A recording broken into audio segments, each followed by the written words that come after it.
Dan hari ini saya ingin berbagi dari firman Tuhan yang saya renungkan beberapa hari ini. Saya kasih judul Sadar Dikasihi. Karena begitu besar kasih Allah akan dunia ini, bukan hanya kepada Israel. Jadi saudara gak usah menangisi diri saudara bukan lahir dari keluarga Yahudi. Kenapa aku gak lahir dari keluarga Yahudi? Enggak. Tuhan mengasihi dunia ini sehingga ia telah mengaruniakan anaknya yang tunggal. Sorakkan haleluya. Terima kasih Tuhan, terima kasih. Ya Bapa, kami perkatakan nama Yesus dalam keluarga kami. Kami perkatakan nama Yesus dalam pekerjaan kami. Kami perkatakan nama Yesus dalam segala aspek hidup kami. Dan ada kehidupan di situ. Ada berkat Tuhan di situ. Ada penyertaan Tuhan di situ. Terima kasih Bapa yang baik. Kami bersyukur buat hadirat-Mu di tengah-tengah kami. Dan kami rindu juga mendengar firman-Mu Bapa. Berbicara kepada setiap kami. Jamah setiap hati kami. Karena kami percaya kami datang dan ketika kami pulang kami tidak sama lagi. Karena firman Tuhan meneguhkan kami. Terima kasih Bapa. Kami sambut berkat-Mu hanya di dalam nama Tuhan Yesus. Setiap kita yang siap mendengar firman Tuhan sama-sama kita katakan amin. Silakan duduk. Berikan tepuk tangan yang luar biasa bagi Tuhan. Saya rasa sudah seperti di mana ini ya? Di Hillsong ya. Luar biasa. Shalom. Ya. Salam dari Bapak-bapak gembala kita, Bapak-bapak gembala kita Pak Yusa dan Pak Johannes Tarigan dan Pak Yusa juga baru travel dan tadi saya lihat update-nya baru sampai lagi di LA karena besok ibadah ya. Dan saya juga bersama Pak Timanta kemarin beberapa hari yang lalu ke Singapura. Saya sudah balik, Pak Timanta belum. Kayaknya biar Bu Deborah agak rindu lagi sedikit lagi ya. Kita doakan Pak Timanta kayaknya Rabu pulang. Puji Tuhan. Dan hari ini saya ingin berbagi dari firman Tuhan yang saya renungkan beberapa hari ini. Saya kasih judul Sadar Dikasihi. Katakan kiri kananmu, sadar. Ya, siapa tahu ada yang tidur barusan ya. Karena dalam hadirat Tuhan ada ketenangan. Sampai saking tenangnya tidur. Makanya bilang sadar. Sadar dikasihi Tuhan. Ya. Sebelum kita masuk, saya mau bertanya dulu. Siapa yang pernah jatuh cinta di tempat ini? Angkat tangan. Wah, langsung orang itu dua duluan. Yang menikah gak pernah jatuh cinta, bingung saya. Langsung jadi aja Pak, langsung ke pendeta. Langsung dinikahkan. Saya rasa kita mayoritas pernah jatuh cinta. Ya kan? Dan sebelum menikah pasti ada namanya PDKT.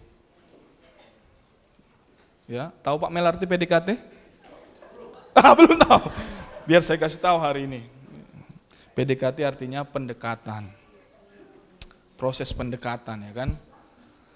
Nah, jadi biasanya ya kalau saya lihat dulu waktu saya lagi PDKT kepada istri saya ya, dulu saya berusaha untuk mendapatkan kasih dari istri saya. Jadi saya cari caranya bagaimana saya buat agar dia mengasihi saya. Waktu saya dulu dengar dia kurang enak badan, saya langsung beli bandrek. Tak ada yang suruh itu. Cari bandrek, lagi pas nggak ada duit pinjam dulu ya. Kenapa? Saya belum tahu bahwa dia mengasihi saya. Sayang juga dia sama saya. Maka saya berusaha bertindak sesuatu agar apa? Mendapatkan kasih sayang dia. Maka kalau ya bapak-bapak lah dulu. Dulu mungkin waktu lagi jatuh cinta, gimana bapak-bapak buat dulu? Pasti, gimana Pak Rita? Pasti Pak Rista berusaha ya kan? Wah, janjian jam 7, jam 6.30 udah standby parfum. Parfum tadinya full jadi tinggal setengah biar harum ya kan?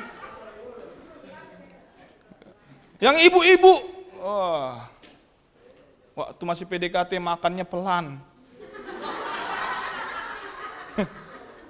pelan. Abis makan langsung lap tisu. Sekarang, kaki naik. Kita belum tambah, udah tambah dia. Bukan istri saya. Enggak lah. Enggak salah lagi. Enggak lah. Kenapa? Karena mungkin si cewek juga, si istri pun belum tahu, yakin ini betulnya ini. Kita belum sadar, belum tahu yang kita dekati itu betul enggak mencintai kita, betul enggak mengasihi kita. Maka kita berusaha apa? Bertindak sesuatu.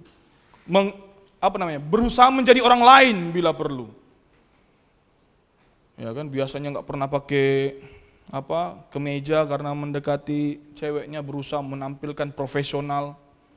Sekarang ketemu istri, mungkin minggu pertama lah ya, saya ingat-ingat pernikahan saya.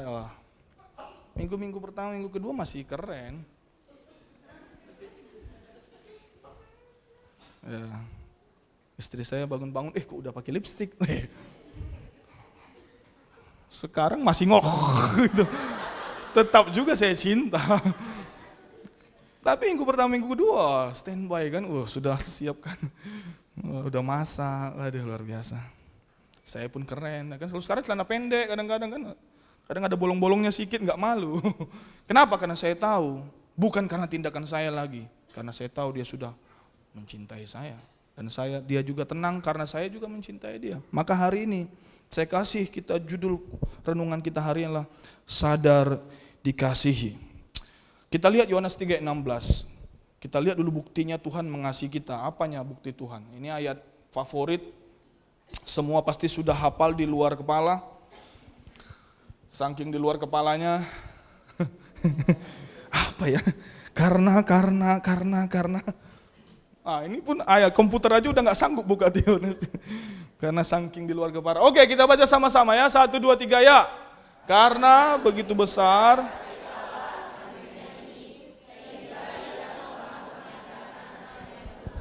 supaya setiap orang yang percaya kepadanya tidak binasa, melainkan beroleh hidup yang kekal. Tuhan Yesus sedang berbicara sama Nikodemus. Nikodemus adalah orang Yahudi. Dan dia bukan sekedar orang Yahudi, tapi dia adalah salah satu ahli Taurat, dia pengajar. Dan dalam benak Nikodemus adalah harusnya Allah hanya mengasihi orang Israel. Dan Tuhan tahu, makanya dia Tuhan kan.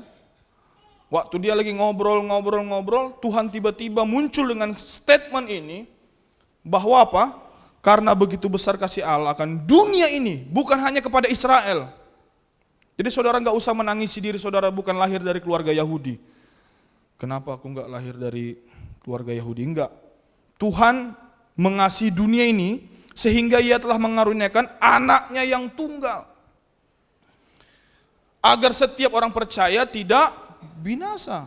Agar orang Batak kalau percaya tidak binasa, tidak harus orang Israel. Agar orang Dayak ketika dia percaya, dia tidak binasa. Kok sukuku belum disebut Pak? Orang sebutkanlah saudara. Saudara suku apapun, sepanjang saudara percaya, saudara diselamatkan. Katakan amin. Dan harus ada harga yang dibayar di situ. Karena dikatakan apa? Upah dosa adalah maut. Dan Allah kita adalah Allah yang adil, Allah yang kudus. Setiap dosa harus dihukum. Maka dikatakan apa? Yang telah mengaruniakan anaknya yang tunggal, anaknya yang tidak bercacat, tidak berdosa, harus mati menanggung semua dosa kita, agar kita yang harusnya mati tidak lagi harus mati, tapi menerima hidup yang kekal. Bayangkan loh, anaknya yang tunggal, Tuhan kasih sebuah gambaran kepada kita, anak. Kenapa? Agar kita memahami. Bapak mana yang mau kalau apalagi dia cuma punya anak satu, anak tunggal. Anaknya itu dikasih untuk mati demi kesalahan orang lain. Itu berat. Tapi ini dikasih gambaran agar kita paham bahwa Tuhan Allah Bapa itu sungguh sangat mengasihi saya dan mengasihi saudara. harga yang paling mahal pun dia bayar. Ya, kami kalau kita traktirin orang kan, kalau saya sama istri, kami selalu lihat jumlahnya dulu. Kalau jumlahnya sudah lebih dari 6, kita harus lihat depan Kampung Nanas, ada itu ayam penyet enak gitu. Langsung kita bilang enak, padahal karena murahnya. Kalau 2, bisalah kita ajak ke mall contohnya. Masih melihat harga, ya kan? Tapi Tuhan tidak lagi lihat harga yang termahal pun untuk menyelamatkan saya dan saudara, dia bayar. Maka hari ini saudara-saudara, saya katakan tadi statement pertama, sadar dikasihi. Saudara, mari kita sama-sama, kita ini orang yang dikasihi Tuhan. Makanya pengakuan iman kita berkata apa? Aku sangat dikasihi, diberkati, dan menikmati kehidupan yang berkelimpahan. Saudara adalah orang-orang yang sangat dikasihi. Banyak sekarang anak-anak muda ya, kalau kita lihat kasus-kasus, salah satu teman saya ada buka pelayanan namanya Rumah Pemulihan. Jadi kalau anak-anak laki-laki yang kurang kasih sayang orang tuanya, kurang kasih sayang khususnya bapaknya, maka dia cenderung ketika dia mulai masuk remaja, mulai masuk usia pemuda, dia akan cenderung mencari kasih sayang itu. Dengan cara apa? Mungkin dia pacaran sana sini, mungkin dia bikin masalah, mencari perhatian. Jadi dia layani orang-orang seperti itu. Nah kalau perempuan sama juga, cari cinta di luar sana. Nah hari ini kalaupun kita hidup dulu kurang kasih sayang dari bapak kita, dari orang tua kita, saya mau katakan Tuhan mengasihi saudara. Maka terima itu. Terima kasih sayang Tuhan. Amin. Maka hari ini kalau kita lihat dampaknya apa sih Pak kalau orang yang dikasihi Tuhan, tahu dia sadar dia dikasihi Tuhan. Dampaknya ada besar sekali. Dan itu nampak dari sikap karakter yang muncul dari orang itu ketika dia sadar dikasihi Tuhan atau tidak. Kita buka kitab Alkitab kita, Yohanes 13 ayat 21 sampai 26. Ya, Yohanes 13 ayat 21 sampai 26. Saya bacakan bagi saudara. Setelah Yesus berkata demikian, ia sangat terharu lalu bersaksi, aku berkata kepadamu, sesungguhnya seorang di antara kamu akan menyerahkan aku. Selanjutnya, murid-murid itu memandang seorang kepada yang lain, mereka ragu-ragu siapa yang dimaksudkannya. Selanjutnya, seorang di antara murid Yesus, yaitu murid yang dikasihinya, bersandar dekat kepadanya di sebelah kanannya. 24. Kepada murid itu Simon Petrus memberi isyarat dan berkata, tanyalah siapa yang dimaksudkannya. 25. Murid yang duduk dekat Yesus itu berpaling dan berkata kepadanya, Tuhan, siapakah itu? 26 yang terakhir. Jawab Yesus, dialah itu yang kepadanya aku akan memberikan roti sesudah aku mencelupkannya. Sesudah berkata demikian, ia mengambil roti, mencelupkannya dan memberikannya kepada Yudas, anak Simon Iskariot. Kita lihat ada 2 nama di sini, satu namanya Petrus, ada 3 yang terakhir Yudas ya. Ada namanya satu Petrus, ada murid yang dikasihinya. Siapa itu? Yohanes. Siapa yang menulis kitab Yohanes? Yohanes. Jadi coba saya renungkan Yohanes ini, kenapa dia bisa memunculkan statement bahwa aku adalah murid yang paling dikasihi. Kalau Bapak Ibu pernah nonton film namanya The Chosen One, saya rekomendasi film itu. Dia ada di aplikasi, namanya pun The Chosen One. Menurut saya dari semua film film tentang Tuhan Yesus, interpretasinya yang paling tepat adalah dari film ini. Bagaimana kisah Nikodemus, bagaimana kisah perempuan yang ketemu di sumur, bagaimana sikap Petrus, bagaimana Yohanes, bagaimana setiap malam mereka menulis setiap kejadian yang terjadi bersama Yesus. Saya pikir saudara, saya rekomendasikan untuk nonton film itu. Ada di Netflix atau ada aplikasinya khusus namanya The Chosen One, gratis. Jadi ketika saya lihat Yohanes ini, setiap kali Tuhan Yesus mengajar, setiap kali Tuhan Yesus ngomong, setiap firman yang diucapkan oleh Tuhan Yesus, dia buat itu untuk dirinya sendiri. Dia terima firman itu, dia katakan, yes, itu untuk aku. Dia selalu melihat apapun yang Tuhan katakan itu untuk dirinya. Maka hari ini Bapak Ibu teman-teman semua, firman Tuhan yang saudara baca tentang kasih Tuhan, tentang planning Tuhan dalam hidupmu. Ketika engkau diberkati, ketika engkau membaca firman Tuhan, itu bukan untuk orang lain, tapi itu untuk saudara. Itu yang kita sebut apa? Rema. Ketika kita baca firman Tuhan, kita tersentuh, kita terjamah, itu untuk saudara. Kita lihat dua orang di situ, Petrus dan Yohanes. Petrus adalah tipe orang yang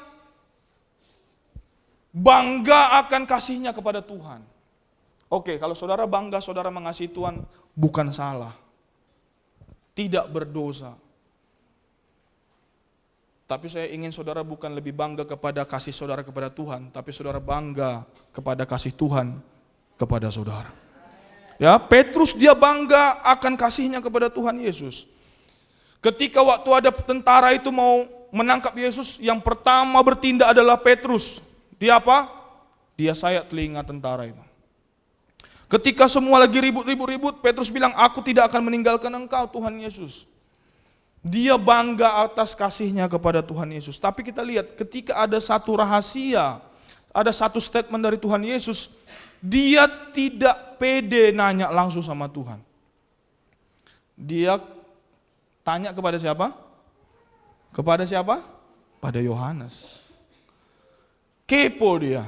Siapa? Jangan-jangan aku. Lihat ya, orang yang tidak menyadari kasihnya kepada, tidak menyadari kasih Tuhan kepada dia lebih besar daripada kasihnya kepada Tuhan. Yang dia fokus kasihnya sama Tuhan. Kepo dia adalah jangan-jangan aku nih yang bakal mundur. Jangan-jangan aku nih yang dituduh. Jangan-jangan saya ini. Tetapi Yohanes, orang yang mengatakan dirinya adalah orang yang dikasihi Tuhan, waktu dibilang tanya dulu. Yohanes saat itu juga tanya. Dan pada saat itu, hanya Yohanes yang tahu siapa yang akan mengkhianati Tuhan Yesus. Saudara, jika engkau menyadari engkau orang yang dikasihi Tuhan, rahasia-rahasia Tuhan pun disingkapkan sama saudara. Saudara mungkin bingung sesuatu, mengambil keputusan, saudara tanya sama Tuhan, Tuhan kasih jawaban. Mungkin saudara lagi bergumul, saudara tanya sama Tuhan, Tuhan jawab saudara. Jadi saudara, ketika kita tahu kita dikasihi Tuhan, tidak ada jarak. Dikatakan dia bersandar kepada Yesus. Dia tidak ragu mendekat kepada Tuhan. Karena dia tahu Tuhan sayang. Saya pernah kasih ilustrasi. Kalau kita merasa bersalah kepada seseorang, kita akan mencoba menjauh. Tapi ketika kita tahu orang itu sayang, suka dia sama kita, dekat, menikmati kehadiran kita di situ, kita suka mendekat kepada dia. Contoh gampangnya, kalau hari ini Pak Saud punya hutang sama saya. Adanya Pak? Oh udah ya. Kayaknya saya yang punya hutang sama Pak Saud. Kalau hari ini Pak Saud punya hutang sama saya, setiap kali saya ketemu sama dia, dia akan merasa tidak nyaman.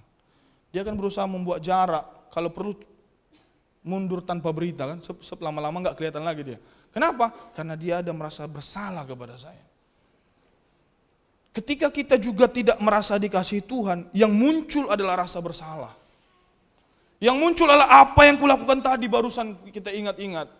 Tadi di lampu merah aku baru marah-marah sama orang naik motor. Disalibnya saya. Mungkin kita pagi-pagi udah rebutan kamar mandi. Mungkin siswa Alkitab ribut tadi kamar mandi kan, oh cepat gitu. Kita lihat kita rasa bersalah.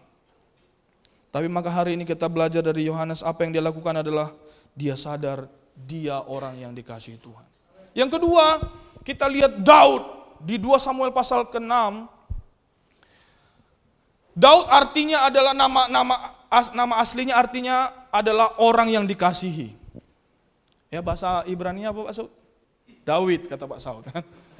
Pak Saud ahli bahasa Ibrani. Bahasa nama Ibrani adalah Daud.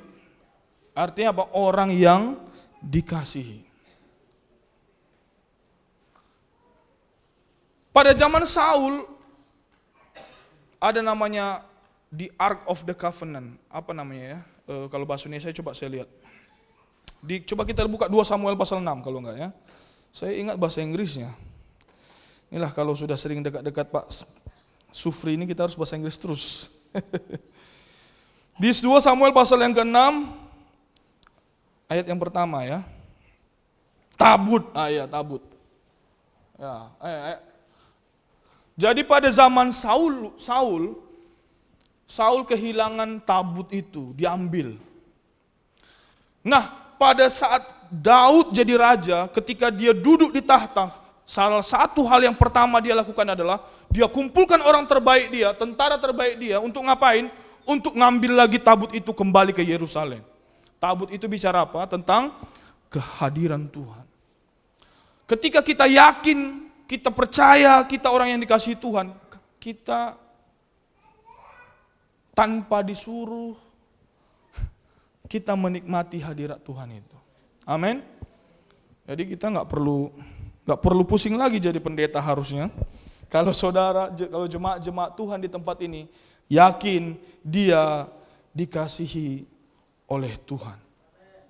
Dan saya percaya ya, the year of divine promotion ini jadi kepala bukan ekor tetapi naik dan tidak turun ini terjadi ketika kita tahu kita dikasihi Tuhan. Amin.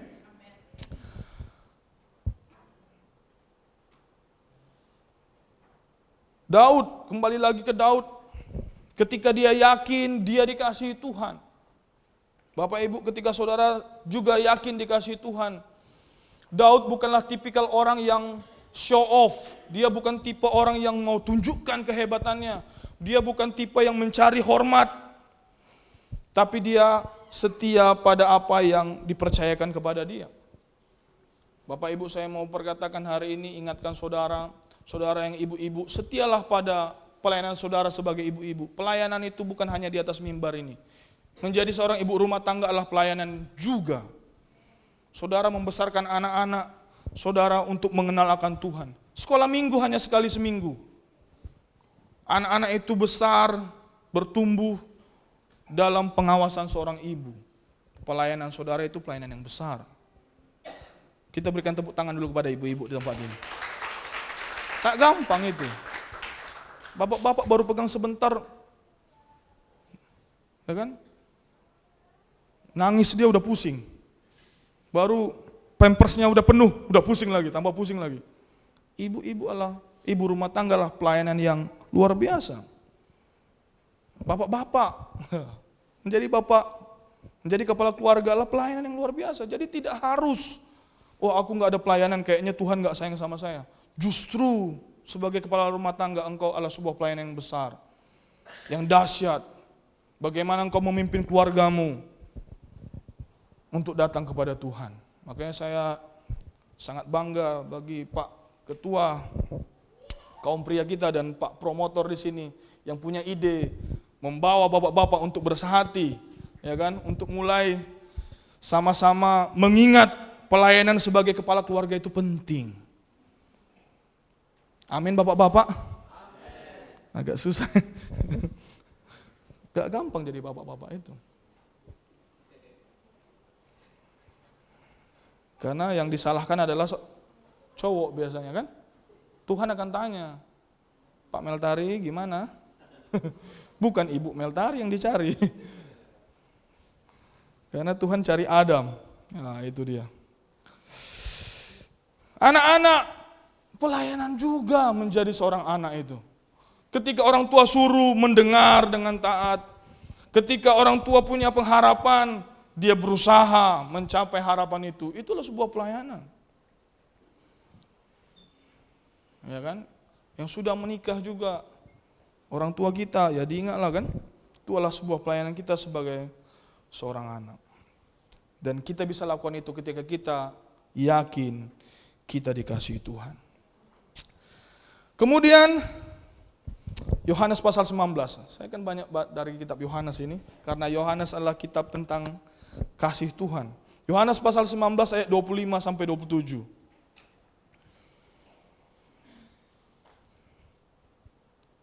Oke, ini kisahnya, backgroundnya ketika Yesus di kayu salib. Ayat 25, dan dekat salib Yesus berdiri ibunya dan saudara ibunya, Maria, istri Klopas dan Maria Magdalena. Kemudian 26, ketika Yesus melihat ibunya dan murid yang dikasihinya di sampingnya, berkatalah ia kepada ibunya, "Ibu, inilah anakmu." Ayat 27, kemudian katanya kepada murid-muridnya, "Inilah ibumu." Dan sejak saat itu, murid itu menerima dia di dalam rumahnya. Saya mau tanya, mana Petrus di situ? Apakah ada? Tidak ada. Mana murid-murid yang lain? Tidak ada. Hanya satu dari 12 murid itu yang ada bersama Yesus dekat kayu salib, itu hanya namanya Yohanes. Ketika ada masa kesusahan, masa-masa di mana sukar, hanya Yohanes, murid yang merasa dikasihi itu, yang ada di samping Yesus. Maka Yesus katakan, "Inilah ibumu." Dia titip ibunya kepada Yohanes. Bapak Ibu, teman-teman semua, ketika kita tahu kita dikasihi Tuhan, masa-masa sukar pun kita bisa lalui. Kalau tidak, ada masalah sedikit, kita mundur. Mungkin yang saudara, tadi saya katakan pelayanan, menjadi istri adalah pelayanan. Ketika saudara tidak yakin dikasihi Tuhan, ada masalah sedikit dalam keluargamu, tak kuat lagi aku. Kayaknya akulah istri yang paling malang di muka bumi ini. Menyesal aku. Semualah penyesalan kita, marungut kita. Mandele, betul ya, mandelenya. Marungut-ungut, mandele semualah. Suami juga kalau tidak menyadari engkau dikasihi Tuhan, maka ketika engkau menyadari hidupmu agak penuh tantangan ketika engkau berkeluarga, maka engkau gampang menyerah. Maka kau lihat nanti ada tiang. Ya beda-beda perspektif, nggak usah kita bilang hal-hal yang negatif itu. Gampang menyerah. Tapi saya percaya kita di gereja ini bukan orang-orang yang gampang menyerah. Kenapa? Karena kita orang-orang yang sadar dikasihi Tuhan. Kita seperti Yohanes, walaupun di tengah-tengah bahaya, dia berdiri di situ. Jadi saya mau katakan sama saudara, orang yang bertahan dalam pelayanan bukan orang yang bangga pada kasihnya kepada Tuhan, tapi orang yang bangga terhadap kasih Tuhan kepadanya. Kalau enggak orang gosipin saudara mundur juga dari pelayanan. Saudara WL terus diomongin. Dia WL terus, cari muka dia tuh. Mukanya ada Bapak Ibu, enggak perlu dicari. Giliran kita bilang, saudara oke, jadi WL ya, enggak mau, suaraku jelek. Orang jadi WL kita gosipin. Dia terus singer. Sok kali dia karena suaranya bagus. Baru yang diomongin itu mundur. Ada ya? Oh, ya itu saya nggak tahu ya. Tapi kalau kita tahu kasih Tuhan, kita nggak mundur. Karena kita bukan melakukan untuk mendapat pujian orang lain, tapi karena kita tahu kita dikasihi Tuhan. Yohanes bukan karena untuk dapat pujian dia datang berdiri di salib itu, tapi karena dia tahu murid yang dikasihinya katanya.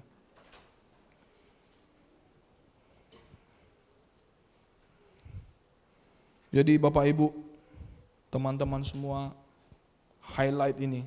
Saudara bisa lupa banyak yang saya bilang dari awal tadi, yang penting saudara ingat, saudara orang yang dikasihi oleh Tuhan.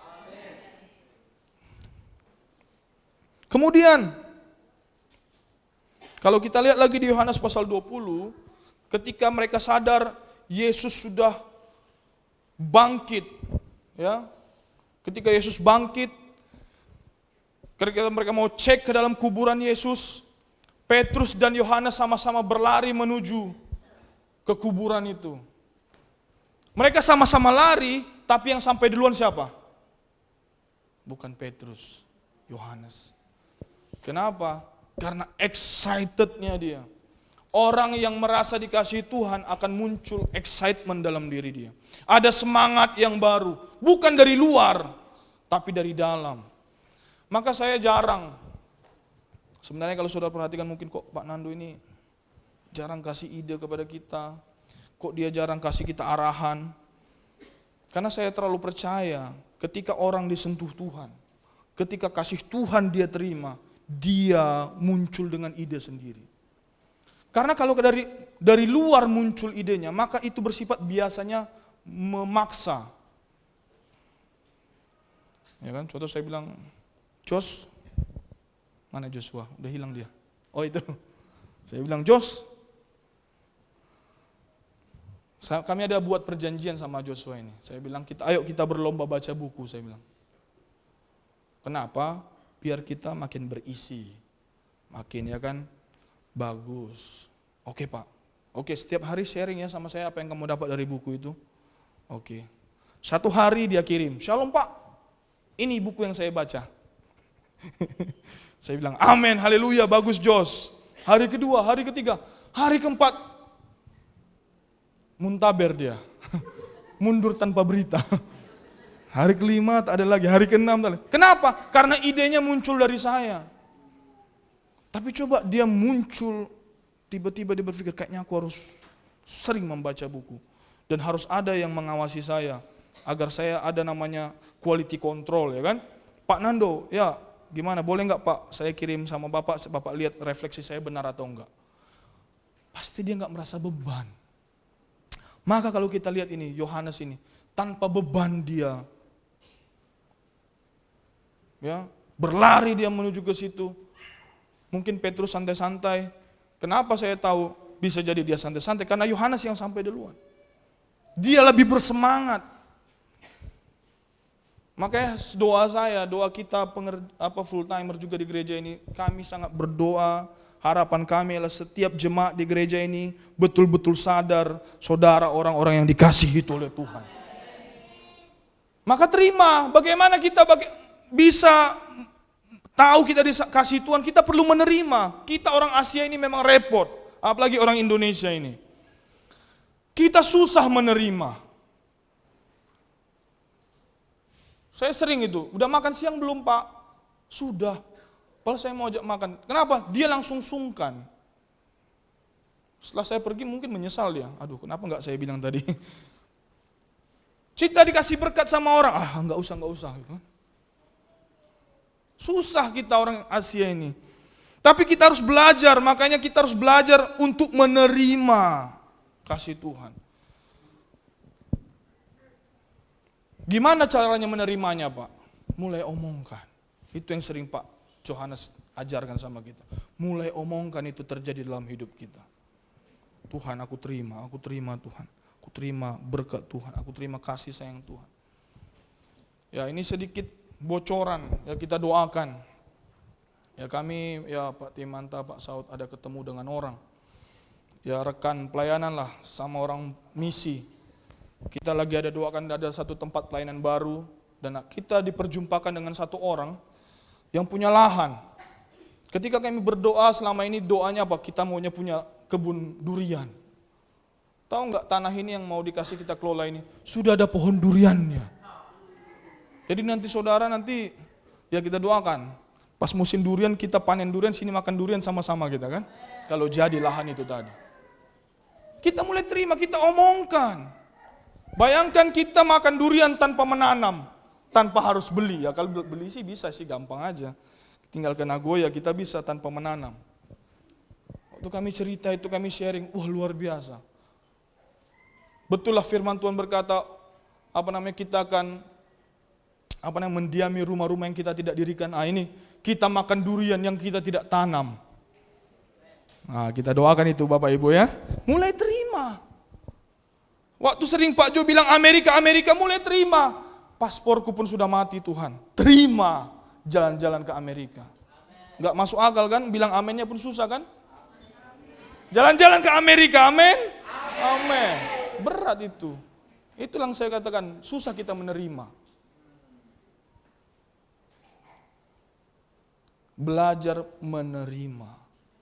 kalau begitu sayangnya Tuhan sama kita, kalau Yesus pun diberikannya sama kita, berapalah tiket ke Amerika? Amin. Tiket ke Amerika terlalu murah. Kan tidak harus dari dompet saudara. Saya cerita sama saudara. Pak, waktu kemarin Pak Olga dan Pak Paris ke Amerika itu, saya tahu dan saya berharap, saya berpikir Pak Jo yang bayarin saya ke Amerika. Karena mereka dibayarin Pak Jo ke Amerika. Dalam benak saya, amanlah Pak Jo yang bayarin. Ku tinggalkan dompetku bila perlu gitu loh.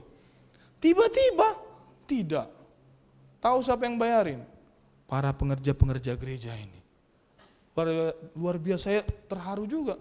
Bukan uang Pak Jo yang keluar, ada uang orang lain yang bisa Tuhan pakai. Ya kalau saudara mungkin ke Amerika nanti, ya bisa jadi uang Pak Saud. Bisa jadi uang Pak Meltari. Uang siapapun bisa dipakai Tuhan. Jadi jangan langsung lihat dompetmu, macam mana bisa ke Amerika. Maka waktu kita sering dengar nanti kata-kata Amerika, terima itu untuk saudara. Belajar menerima. Katakan amin.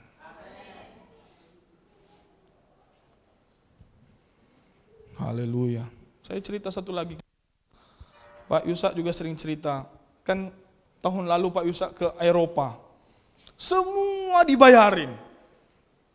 Kata Pak Yusak, keluar dari pintu Pak Nando, kalau ada ongkos keluar dari pintu, itu pun dibayarin. Oh, semangat saya. Haleluya, keluar pintu pun dibayar. Pas giliran saya, di email saya. Dear Pastor Fernando, kami ingin memberitahu bahwa kami bayar hanya visanya. Semua pengeluaran selain visa, Bapak bayar sendiri katanya. Baru dikasih, ini ide untuk mencari dana. Idenya kita sudah banyak. Enggak perlu dikasih tahu lagi. Tapi saya sudah sering mengalami, kalau memang Tuhan panggil, kalau memang itu kita terima bagian dari kita, entah gimana-gimana, pasti ada. Katakan amin. Makanya terima itu jadi bagian saudara. Sama seperti Yohanes, waktu apapun Tuhan Yesus ngomong, dia itu buat pribadi kepada dia. Maka dia bisa katakan, akulah murid yang paling dikasihi oleh Tuhan. Sama seperti anak saudara. Pasti ada yang beberapa yang, mungkin atau semua, aku anak yang paling disayang Bapak, aku anak yang paling disayang Bapak. Saudara sayangnya sama dia, anak-anak saudara semua. Tapi mereka bebas mengklaim bahwa dia anak yang paling dikasihi. Dan saudara senang pasti. Makanya Tuhan senang jika saudara bilang hari ini, dalam hidup saudara, aku adalah anak yang paling dikasihi Tuhan. Apalah Amerika itu, apalah rumah baru, apalah mobil baru. Ya kan? Tadi ada saya lihat mobil datang sini platnya hijau. Apa arti plat hijau Pak Supri? Gak tahu. Ada yang tahu? Kayaknya plat hijau itu dari luar negeri ya? Oh, tidak bisa keluar. Baru ada yang platnya warna biru. Listrik ya? Ya mulai doakan. Mobil kita pun platnya warna biru. Bukan karena dipilok. Memang betul-betul mobil listrik. Kenapa? Karena kita tahu kita dikasihi Tuhan. Pertanyaannya sekarang, Pak, selama ini aku sombong, aku bangga kepada kasihku kepada Tuhan. Aku jarang mengasihi, Tuhan mengasihi saya. Jarang menyadari Tuhan mengasihi saya. Ada kabar baik Bapak Ibu. Yohanes 21. Yohanes 21 ayat yang ke-19. Dan hal ini dikatakannya untuk menyatakan bagaimana Petrus akan mati dan memuliakan Allah. Sesudah mengatakan demikian, ia berkata kepada Petrus, ikutlah aku. Ayat 20.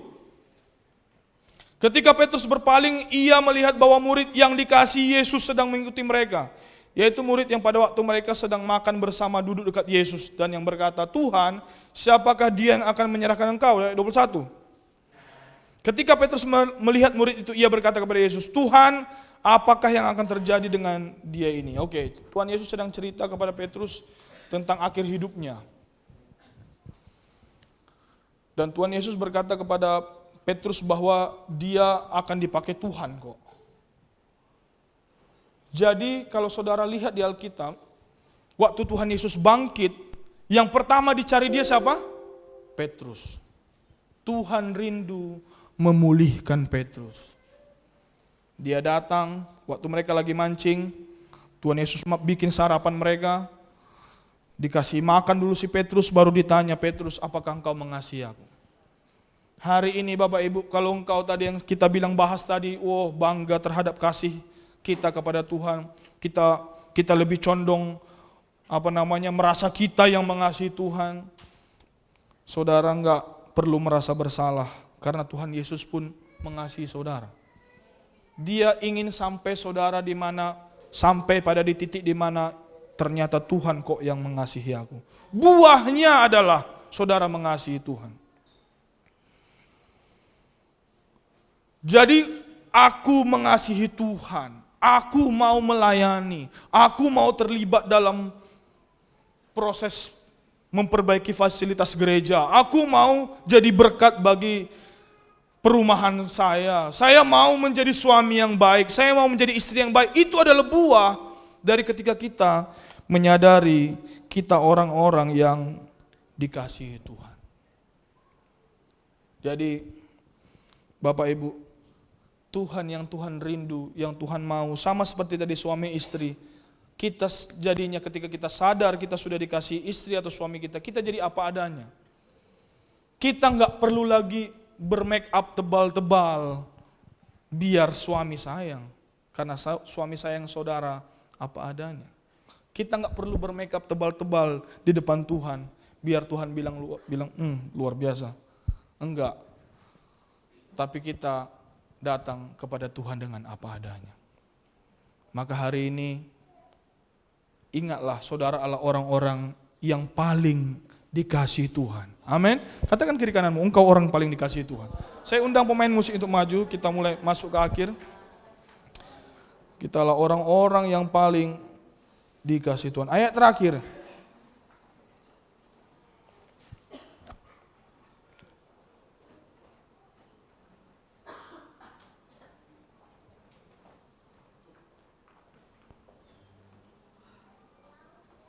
Ayat yang terakhir, kita lihat ayat 20 tadi kembali. Ketika Petrus berpaling, ia melihat bahwa murid yang dikasihi Yesus sedang mengikuti mereka, yaitu murid yang pada waktu mereka sedang makan bersama duduk dekat Yesus dan yang berkata, Tuhan, siapakah dia yang akan menyerahkan engkau? Jadi kuncinya jika saudara hari ini rindu mengikuti Yesus senantiasa, setia dalam pelayanan, setia dalam pekerjaan saudara, setia dalam panggilan hidup saudara, ternyata satu, hanya perlu saudara tahu, saudara dikasihi. Amin. Saya undang untuk bangkit berdiri. Tuhan terima kasih Bapa, Engkau sungguh mengasihi kami.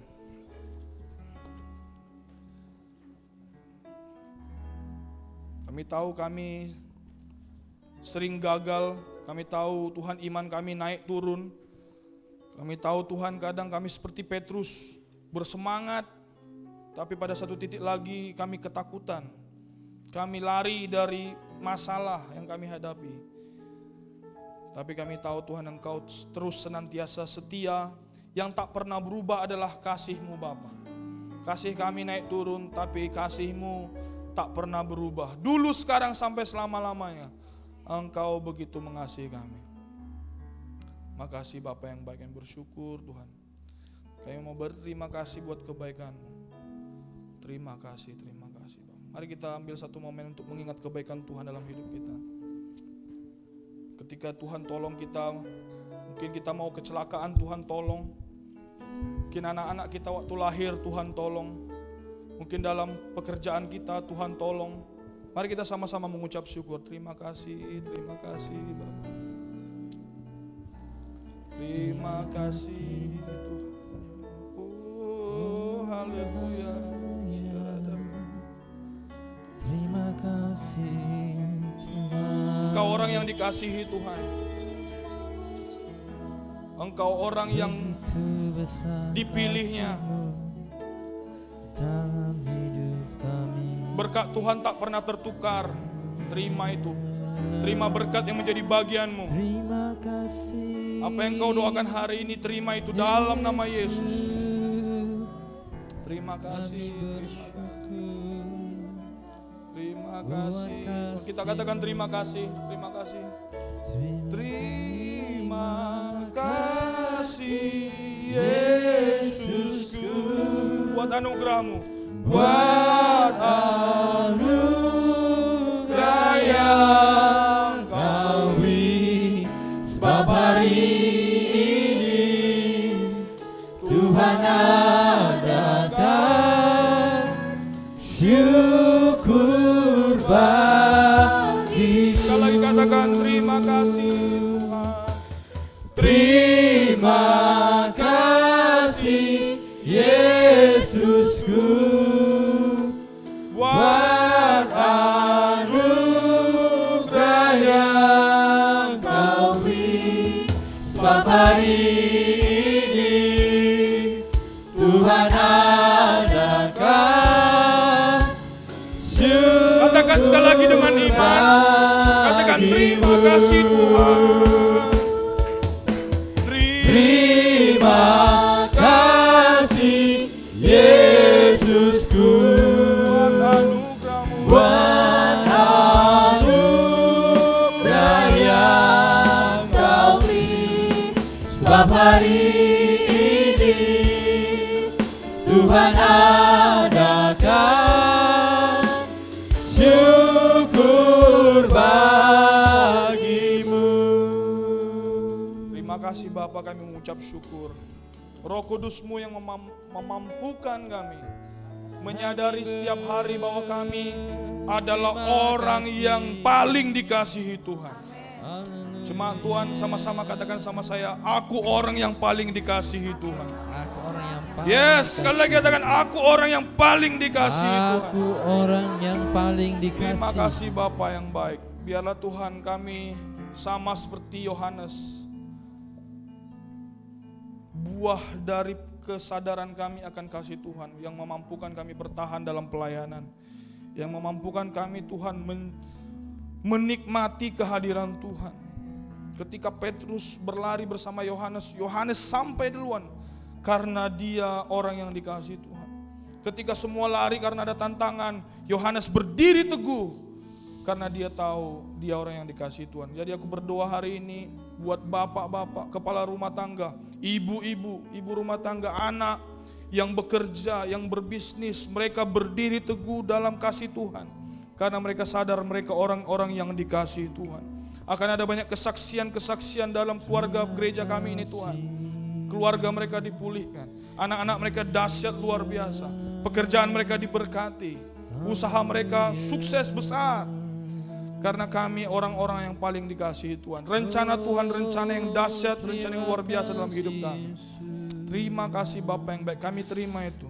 Ajar kami Tuhan selalu menerima dan dari kelimpahan itulah kami bisa memberi. Dari kelimpahan itu Tuhan, kelimpahan kasih Tuhan, kami bisa memberkati orang lain. Dari kelimpahan kebaikan Tuhan itulah Tuhan, kami mulai bisa berpikir tentang komunitas kami, gereja kami, pelayanan kami. Karena kami tahu Tuhan ada di pihak kami. Jadi kami mau Tuhan terus belajar berkata terima kasih. Kami bersyukur Tuhan. Seperti lagu ini kami katakan, terima kasih Yesusku buat anugerah-Mu Tuhan. Buat anugerah Terima kasih Bapa. Kau beri. Sebab hari ini Kau sudah siapkan hal yang dahsyat Bapa. Tuhan adakan. Kami terima. Kami bersyukur Bapa. Sekali lagi katakan terima kasih Tuhan. Terima kasih Yesusku Kau baik buat anugerah yang Kau beri. Sebab hari ini Tuhan adakan siapkan yang dahsyat dalam hidup kami. syukur Katakan sekali lagi, terima kasih Tuhan. Oh, Terima kasih Yesusku, Baik Bapa. buat anugerah yang Kau beri. Sebab hari Kau adakan Tuhan. Tuhan adakan syukur bagi. Jemaat Tuhan katakan sekali lagi, terima kasih. Terima kasih Yesusku, Buat anugerah-Mu Bapa. buat anugerah yang Kau beri. Sebab hari ini ada mujizat baru, ada kesaksian yang baru. Terima kasih Bapa. Syukur bagi. Mari katakan syukur bagimu Tuhan. Yes Lord. Tuhan adakan syukur bagimu. Kami bersyukur Tuhan. Kami bersyukur Bapa. Terima kasih. Ajar Tuhan mata kami memandang Engkau, memandang kasih sayang-Mu Tuhan. Belajar mengucap syukur atas pertolongan Tuhan. Yang kecil, yang besar, kami tahu itu semua berasal dari Tuhan. Kebaikan-kebaikan dalam hidup kami mau hitung itu Tuhan. Kami mulai hitung kebaikan Tuhan satu demi satu. Kami bukan lagi lihat masalah kami, problema kami, tantangan hidup kami, yang kami mau mulai hitung. Kami mau catat dalam buku kebaikan Tuhan dalam hidup kami. Kebaikan-kebaikan Tuhan. Pertolongan-pertolongan Tuhan. Biarlah itu Tuhan menumbuhkan rasa syukur kami. Karena kami tahu kami orang yang dikasihi. Makasih Bapa yang baik. Materaikan firman-Mu Bapa. Munculkan lagi Tuhan Yohanes, generasi-generasi yang baru. Yang tahu dia orang yang paling dikasihi. Yang kuat menghadapi tantangan. Yang setia dalam pelayanan. Bukan karena kuat kuasa kami. Karena kasih Tuhan saja. Terima kasih Bapa yang baik, berkati setiap kami. Terima kasih buat firman-Mu. Kami berdoa hanya di dalam nama Tuhan Yesus. Setiap kita yang diberkati oleh firman Tuhan, sama-sama kita katakan amin. Tuhan Yesus memberkati. Silakan duduk.